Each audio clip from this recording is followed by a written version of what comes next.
morning mist clung to the pine-covered mountains as Ezra Thompson made his way down the familiar trail toward the abandoned trading post in the valley below.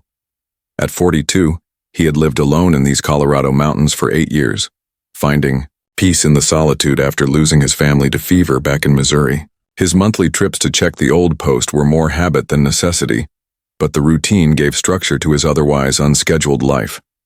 As he approached the weathered log building, Ezra noticed something that made him quicken his pace.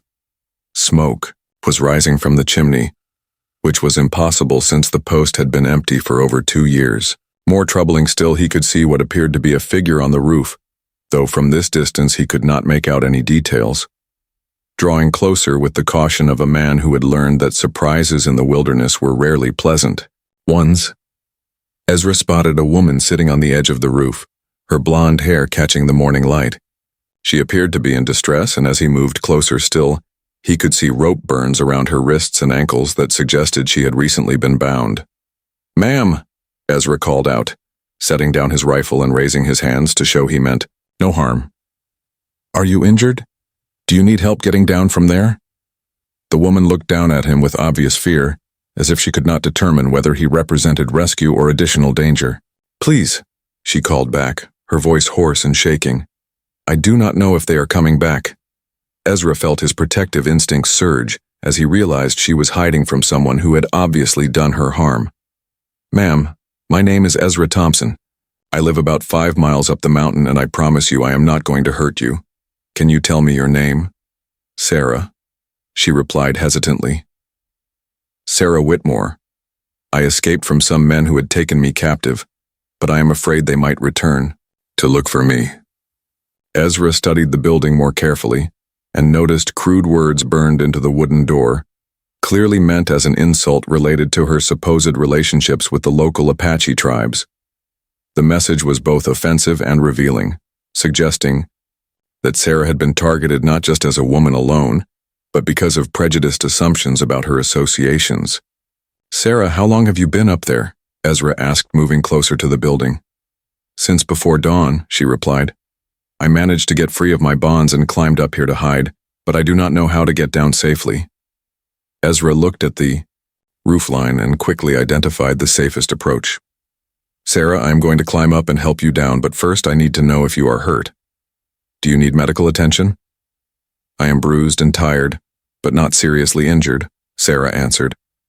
"They were planning to—" She paused, unable to finish the sentence. "They were planning terrible things, but I managed to escape before they could carry them out." Ezra felt anger rise in his chest at the implications of her words. "Sarah, you are safe now. I am going to get you down from there, and then we are going to make sure you have somewhere secure to recover." 20 minutes later, Ezra had successfully helped Sarah climb down from the roof using a combination of ropes and careful handholds.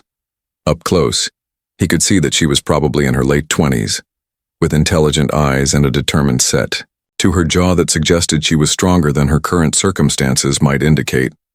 "Sarah, can you tell me what happened?" Ezra asked as he offered her water from his canteen and a piece of jerky from his pack. Sarah accepted the food gratefully. Before answering, "I was traveling with a small wagon train heading to California. We stopped near an Apache camp to trade for supplies, and I spent some time talking with the women there about their children and their way of life. Some of the men in our group did not approve of my friendliness toward the Apache people."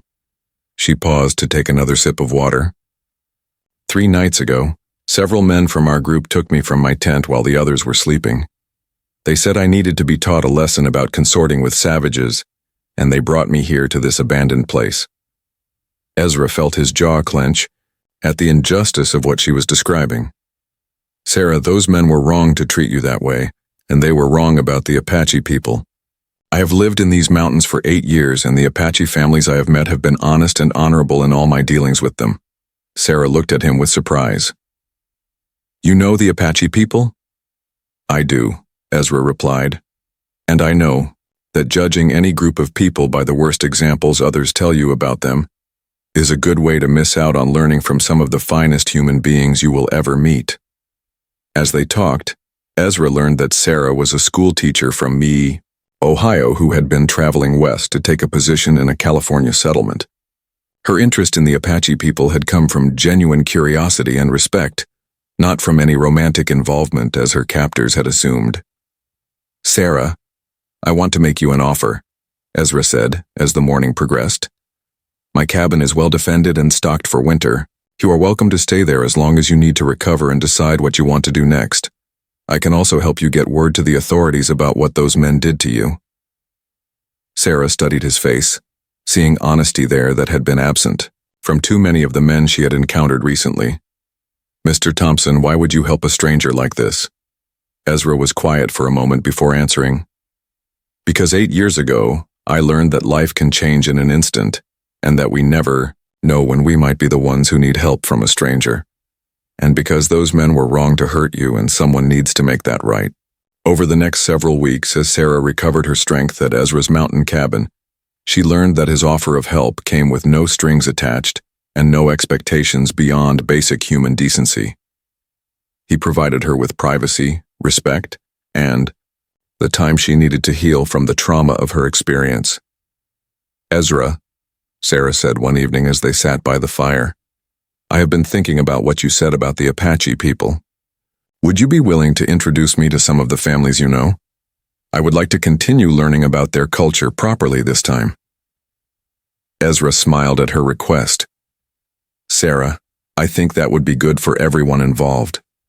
And I think you would find that the best way to honor their friendship is to treat them as individuals, rather than as representatives of any group." 6 months later, Sarah had established a small school in the valley that served children from the local settlements as well as young Apache people whose families chose to send them.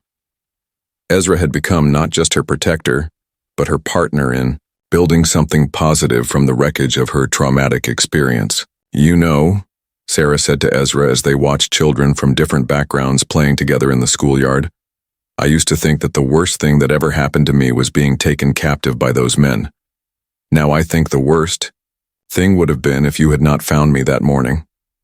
Ezra looked at this woman who had turned a personal tragedy into an opportunity to build bridges between communities, and felt gratitude for the morning when he had decided to check on an abandoned trading post.